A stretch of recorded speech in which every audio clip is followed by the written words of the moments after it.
இப்படி வரி விதிப்பு என்பது பல்வேறு வரவேற்புகள் இருந்தாலும் கூட பல விமர்சனங்களையும் எதிர்கொண்டு வருகின்றது. ஏனென்றால் கடந்த 2017 ஜூலை 1ஆம் தேதி அன்றுதான் ஜிஎஸ்டி என்பது கொண்டு வரப்பட்டது. கிட்டத்தட்ட இத்தனை ஆண்டுகளுக்கு பிறகு இந்த மாற்றம் ஏன் வேண்டும் என்ற கேள்வி எழுகிறது அல்லவா? ஏனால் எதிர்க்கட்சிகள் கடுமையான குற்றச்சாட்டுகள் விமர்சனம் முன்வைத்து வருகிறார்கள். இத்தனை ஆண்டுகளாக நாங்கள் கோரிக்கை வைத்து வருகிறோம். ஜிஎஸ்டி என்பது அது 4 அடுக்கு என்பது 2 அடுக்காக குறைக்கப்பட வேண்டும், அது மாற்றி அமைக்கப்பட வேண்டும் என்று தொடர்ச்சியாக பல ஆண்டுகளாக கோரிக்கை வைத்து வருகின்றோம். ஆனால் அப்போதெல்லாம் செவி சாய்க்காமல் தற்போது திடீரென்று இது மாற்றப்படுவதற்கு காரணம் என்ன? ஏனென்றால் தற்போது நடைபெற்று வரக்கூடிய சூழல்கள் என்பது இந்த சந்தேகத்தை எழுப்புவதாக இருக்குது என்றெல்லாம் காங்கிரஸ் உள்ளிட்ட எதிர்க்கட்சிகள் எல்லாம் கேள்வி எழுப்பியிருக்கிறார்கள். அந்த அடிப்படையில் மிக முக்கியமான 12 புள்ளிகள் நாம் பார்க்க போகின்றோம். 12 பாயிண்ட் என்று சொல்லக்கூடிய மிக முக்கியமான இந்த 12 காரணிகள் எழக்கூடிய கேள்விகள் என்ன என்பதை நாம் திரையில் பார்க்கலாம். இதற்காக என்னென்ன விமர்சனங்கள் முன்வைக்கப்பட்டு வருகின்றது, ஒட்டுமொத்தமாக சரி இந்த ஜிஎஸ்டி என்பது ஒவ்வொரு பொருள் வாரியாக நாம் பார்த்தோம். ஒட்டுமொத்தமாக இது ஒன்லைன் என்று சொல்லக்கூடிய வகையில் பார்த்தோம் என்றால் சுருக்கமாக மக்களுக்கு எளிதாக புரியக்கூடிய வகையில் நாம் சொல்ல வேண்டும் என்றால் மிக முக்கியமான புள்ளிகள் 12 புள்ளிகள். முதல் புள்ளி என்பது தலைக்கு போடக்கூடிய எண்ணெய் முதல் பல் துலக்கும் பருப்பசை வரை 18 ஆக இருந்த வரி விகிதம் 5ஆக குறைகிறது. மிக முக்கியமான ஒரு பாயிண்ட்.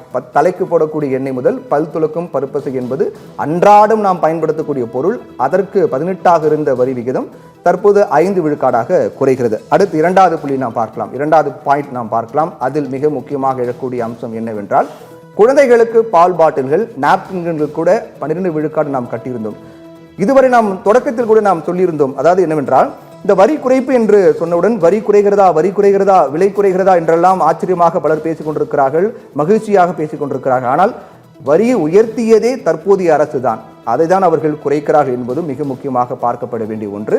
அதில் மிக முக்கியமாக இதுவரை நாம் பயன்படுத்தி மிக முக்கியமான பொருட்கள், ஹேர் ஆயில் முதல் ஷாம்பு உள்ளிட்ட பல்வேறு மிக முக்கியமான பொருட்கள், பென்சில், எரேசர், நோட்டு புத்தகங்கள் என அனைத்து பொருட்களுக்கும் நாம் ஒரு குறிப்பிட்ட வகையிலான வரி செலுத்திக் கொண்டிருந்தோம் என்பது கூட பலருக்கு ஆச்சரியமாக தான் இருக்கிறது. இத்தனை மிக முக்கியமான தினமும் நாம் வாங்கக்கூடிய பொருட்களுக்கு கூட இவ்வளவு வரி நாம் கொடுத்திருந்தோமா என்ற கேள்வியும் எழுகிறது. இப்போது வரி குறைக்கின்றோம் என்று சொன்ன பிறகுதான் பலருக்கு இது ஆச்சரியத்தை கொடுக்கின்றது. அப்படி என்றால் நாம் இவ்வளவு வரி செலுத்திக் கொண்டிருந்தோமா என்பது பலருக்கு ஆச்சரியமாக இருக்கிறது. இது மூலமாக நாம் பார்க்க வேண்டியிருக்கிறது. 2வது அந்த பாயிண்ட் நாம் பார்த்து கொண்டிருக்கோம். குழந்தைகளுக்கு பால் பாட்டில்கள் நாப்கின்களுக்கு கூட நாம் இதுவரை 12 விழுக்காடு வரி செலுத்தியிருந்தோம். ஆனால் இனிமேல் அது 5ஆக குறைகிறது. 5ஆக குறைவது என்பது வரவேற்கத்தக்க ஒன்றாக இருந்தாலும் கூட கிட்டத்தட்ட 7 ஆண்டுகளாக நாம் அதுக்கு 12 விழுக்காடு வரி செலுத்தியிருந்தோமா என்பதும் அதிர்ச்சி அளிக்கக்கூடிய ஒன்றாக தான் இருக்கின்றது. அடுத்து 3வது பாயிண்ட் என்னவென்று நாம் பார்க்கலாம். மிக முக்கியமான 3வது புள்ளி என்பது நொறுக்கு தீனிகள் முதல் நெய் சீஸ் வரை 12 விழுக்காடாக இருந்த வரி இனி 5 விழுக்காடாக குறைகிறது. நொறுக்கு தீனிகள் என்பது தினமும் அனைவரும் விரும்பி உண்ணக்கூடிய பல நொறுக்கு தீனிகள் இருக்கின்றது. நாம் வீட்டிலும் அதை வாங்கி ஸ்டோர் செய்து வைத்துக் கொள்வோம். தேவைப்படும் போதெல்லாம் அதை நாம் எடுத்துக்கொள்வோம். அப்படிப்பட்ட நொறுக்கு தீனிக்கு கூட நாம் இதுவரை 12 விழுக்காடு வரி செலுத்தியிருந்தோம் என்பதும் ஆச்சரியம்தான். அது தற்போது 5ஆக குறைவது என்பது மகிழ்ச்சியான வரவேற்கக்கூடிய ஒன்றாக இருந்தாலும் கூட இதற்கு நாம் 12 விழுக்காடு வரி செலுத்தினோமா என்பதும் ஆச்சரியத்தை அளிக்கின்றது. அடுத்து 4வது பாயிண்ட், 4வது புள்ளி நாம் பார்க்கலாம். 4வது புள்ளியில் இருக்கக்கூடிய மிக முக்கியமான அம்சம் என்பது தினசரி பயன்படுத்தும் பொருட்களுக்கு ஜிஎஸ்டி வரி விதித்து மத்திய மாநில அரசுகள் வருவாயை பகிர்ந்து கொண்டிருக்கின்றன என்பதுதான் நாம் 4வது புள்ளியாக பார்க்கின்றோம். நாம் மக்கள் தினமும் பயன்படுத்தக்கூடிய மிக முக்கியமான பொருட்களுக்கு வரி விதித்து அந்த வரியை மத்திய மாநில அரசுகள் பகிர்ந்து கொண்டிருக்கிறார்கள். இப்படிப்பட்ட மிக முக்கிய பொருட்களுக்கு இத்தனை விழுக்காடு வரி என்பதும் ஆச்சரியம் அளிக்கக்கூடிய ஒன்றாக தான் இருக்கின்றது. அடுத்த 5வது பாயிண்ட் நாம் பார்க்கலாம். 5வது புள்ளியும் மிக முக்கிய அம்சமாக இருக்கின்றது. 8 வருடம் கட்டி பழகிய நமக்கு தற்போது குறைப்பு என்ற போது ஏதோ சலுகை போல தெரிகிறது என்பதுதான் யதார்த்தம். மக்களுடைய மைண்ட் செட் என்று சொல்லக்கூடிய மனநிலை என்பதும் நாம் புரிந்து கொள்ளக்கூடிய வேண்டிய ஒன்றாக இருக்கிறது. என்றால் 2017ஆம் ஆண்டு முதல் தற்போது வரை ஜிஎஸ்டி என்பது 4 அடுக்குகளாக கொண்டு வரப்பட்டு பல முக்கியமான பொருட்கள் தினமும் நாம் பயன்படுத்தக்கூடிய பொருட்களுக்கு வரி விதிக்கப்பட்டு நாம் வரி எதற்கு எவ்வளவு கட்டுகிறோம் என்று தெரியாமல் நாம் அதற்கு இவ்வளவு தொகை செலுத்தி இருக்கின்றோம் என்பதே தற்போது விலை குறைப்பு தொடர்பான அறிவிப்பு வரும்போது தான் நமக்கு தெரிய வந்து ஆச்சரியத்தை கொடுத்திருக்கிறது. அந்த வகையில் பார்த்தோம் என்றால் 8 வருடமாக நாம் அதற்கு வரி கட்டி கொண்டிருக்கின்றோம். 8 வருடங்களாக நாம் வரி கட்டி பழகிய நமக்கு இப்போது இந்த வரி குறைப்பு என்பது ஒரு சலுகை போல தெரிகிறது. ஆனால் அது சலுகை கிடையாது. இதுவரையில் நாம் அந்த பொருட்களுக்கு மிக அதிக வரி என்ற பெயரில் விலையை கொடுத்து வந்தோம். அந்த விலை தற்போது குறைக்கிறார்கள். வரி ஏற்றியவர்களும் அவர்தான், வரியை குறைப்பவர்களும் அவர்கள்தான் என்பதும் மிக முக்கியமாக பார்க்க வேண்டிய ஒன்றாக இருக்கின்றது. அடுத்து ஆறாவது மிக முக்கியமான புள்ளியை நாம் பார்க்கலாம். சாக்லேட், கேக், பிஸ்கெட் போன்றவையும் 18 5 குறைகிறது. இதற்கெல்லாம் வரியா என்பது மிகப்பெரிய ஆச்சரியத்தை ஏற்படுத்துகிறது. இதற்கெல்லாம் வரி என்பதே வரி குறைப்பு, இதற்கெல்லாம் நாம் வரி செலுத்தி இருந்தோம் என்பதும் ஆச்சரியம்தான். சாக்லேட், கேக், பிஸ்கெட் போன்றவையும் இதற்கு நாம் 18 விழுக்காடு வரி செலுத்தியிருந்தோம். அந்த பொருளுடைய உண்மையான மதிப்பு போக 18 விழுக்காடு கூடுதலாக நாம் செலுத்தியிருந்தோம். தற்போது அதற்கும் வரி குறைக்கப்பட்டிருப்பது என்பதும் இதுவரையில் அவ்வளவு வரி இருந்தது என்பதும் ஆச்சரியமானது. ஏழாவது புள்ளியை நாம் பார்க்கலாம். ஏழாவது புள்ளி இருக்கக்கூடிய மிக முக்கியமான அம்சத்தையும் நாம் பார்க்கலாம். ஏழாவது பாயிண்டாக வாக்கு திருட்டு, ட்ரம்ப் வரி விதிப்பு போன்றவற்றை மறைப்பதற்காக இந்த நடவடிக்கை என காங்கிரஸ் விமர்சனம் செய்திருக்கிறார்கள். மிக முக்கியமாக தற்போது தேசிய அளவில் பார்க்கப்படக்கூடிய ஒன்றாக இருக்கின்றது. அதாவது வாக்கு திருட்டு. பீகாரில் தற்போது பேரணி என்பது நடைபெற்று முடிந்திருக்கிறது. ஒட்டுமொத்தமாக இந்தியா முழுக்க பல்வேறு மாநிலங்கள் நடக்கக்கூடிய தேர்தல்களில் வாக்கு திருட்டு என்பது நடைபெற்றிருப்பதாக காங்கிரஸ் கடுமையான குற்றச்சாட்டை தரவுகள் அடிப்படையில் வைத்திருக்கிறார்கள். அதே போன்று இந்திய பொருட்களுக்கு அமெரிக்கா விதித்திருக்கக்கூடிய வரி என்பது அதற்கும் தற்போது இந்தியா என்ன செய்ய போகிறது என்ற கேள்வியும் எழுகிறது. இப்படி பல செய்திகள் என்பது பரபரப்பாக போய்கொண்டிருக்கூடிய சூழ்நிலையில் இதை மறைப்பதற்காக இந்த நடவடிக்கையா என காங்கிரஸ் கேள்வி எழுப்பியிருக்கிறார்கள். எட்டாவது பாயிண்ட் பார்க்கணும். எட்டாவது புள்ளி என்பது மிக முக்கிய அம்சமாக இருக்கின்றது. பீகார் தேர்தலில் சாதகமற்ற நிலை காணப்படுவதால் இந்த ஜிஎஸ்டி குறைப்பு நடவடிக்கை என சிதம்பரம், முன்னாள் மத்திய அமைச்சர், நிதியமைச்சராக இருந்தவர் சிதம்பரம் ஒரு பகிரங்கமான குற்றச்சாட்டை முன்வைத்திருக்கிறார்.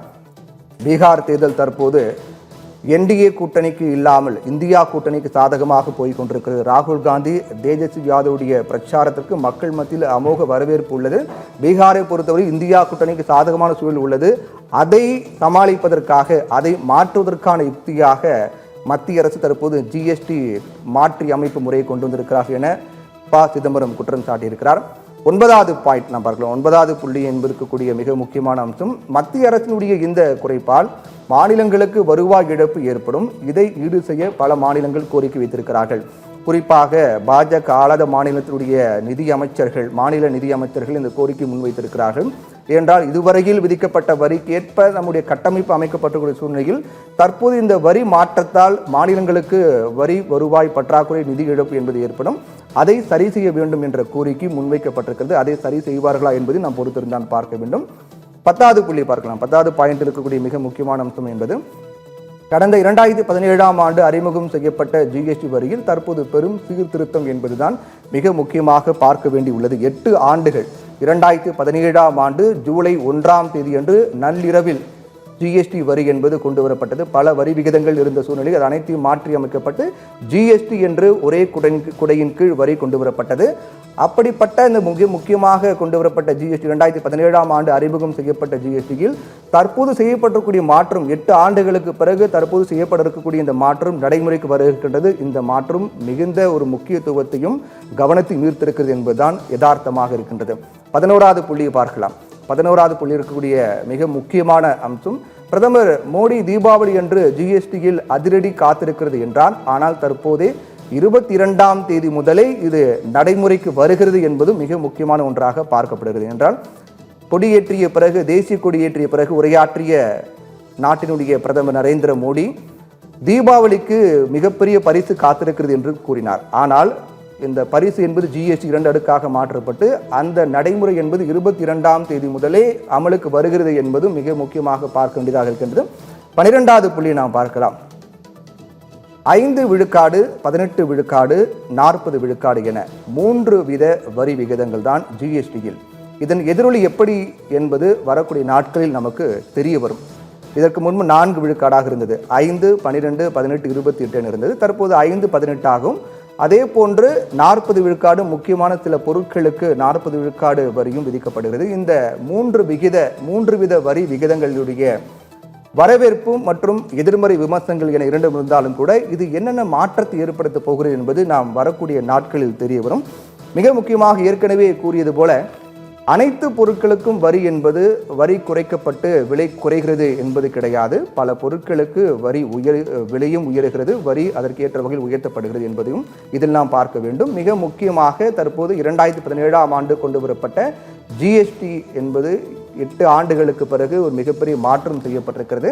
இப்படி பல முக்கியமான மாற்றங்கள் என்பது மக்கள் மத்தியில் பல வரவேற்பு இருந்தாலும் கூட அதற்கு எதிர்க்கட்சிகள் கடும் விமர்சனங்களையும் முன்வைத்திருக்கிறார்கள். தற்போது கொண்டு வந்திருப்பவருடைய நோக்கம் என்ன, எதை மறைப்பதற்காக இதை கொண்டு வந்திருக்கிறார்கள் என பல விமர்சனங்கள் முன்வைத்திருக்கிறார்கள். எது எப்படி இருந்தாலும் மக்கள் ஏற்கனவே கூறியது போல மக்களுடைய மனநிலை என்பது நாம் இதுவரை இத்தனை விழுக்காடு வரி செலுத்தி பழகப்பட்டு விட்டோம். தற்போது வரி குறைகிறது, விலை குறைகிறது என்பது எந்த அளவுக்கு அது மக்களுடைய மனநிலையில் மாற்றத்தை ஏற்படுத்தும், மக்களுடைய கையில் பணப்புழக்கம் என்பது அதிகரிக்கும் செய்யுமா, அல்லது மத்திய அரசு என்ன நோக்கத்துக்காக கொண்டு வந்தார்களோ மக்களுடைய வாங்கும் திறன் அதிகரிக்க வேண்டும் என்று கொண்டு வந்தார்கள், அந்த வாங்கும் திறனை இந்த ஜிஎஸ்டி மாற்றி அமைப்பு முறை என்பது அதிகப்படுத்துமா என்பதும் போக போக நாட்கள் தெரிய வரும். மிக முக்கியமாக நாம் சுருக்கமாக ஒன்று சொல்ல வேண்டும் என்றால், 50,000 ரூபாய் மதிப்புள்ள ஒரு பொருள் நீங்கள் வாங்குகிறீர்கள் என்றால், ஒரு மின்சாதன பொருள் எடுத்து வைத்துக் கொள்வோம், 50,000 ரூபாய் மதிப்புள்ள ஒரு ஏசியோ அல்லது வாஷிங் மிஷின் என மின்சாதன பொருட்கள் நீங்கள் வாங்குகிறீர்கள் என்றால் அதற்கு இதுவரை 28 விழுக்காடு வரி இருந்தது. அப்படி என்றால் 14,000 ரூபாய் கூடுதலாக செலுத்த வேண்டும். அப்படி என்றால் 50,000 ரூபாய் மதிப்புள்ள பொருளை 64,000 ரூபாய் செலுத்தி இதுவரை நீங்கள் வாங்கியிருந்தீர்கள். ஆனால் இந்த மாற்றம் நடைமுறைக்கு வரும்போது 50,000 ரூபாய் மதிப்புள்ள பொருள் 18 விழுக்காடாக குறையும் போது 9,000 ரூபாய் மட்டுமே சேரும். அப்படி என்றால் 64,000 ரூபாய் கொடுத்து வாங்கிய பொருள் இனி 59,000 ரூபாய் கொடுத்தாலே போதும், நாம் வாங்கிவிடலாம். கிட்டத்தட்ட 5,000 ரூபாய் குறைகிறது. இது ஒரு சிறிய எடுத்துக்காட்டு, அனைவரும் புரிந்து கொள்ள வேண்டும் என்பதற்காக தான். இது எந்த அளவுக்கு மாற்றத்தை ஏற்படுத்த போகிறது, என்னென்ன தாக்கங்கள் ஏற்படுத்த போகிறது என்பதை நாம் பொறுத்திருந்தான் பார்க்க வேண்டும்.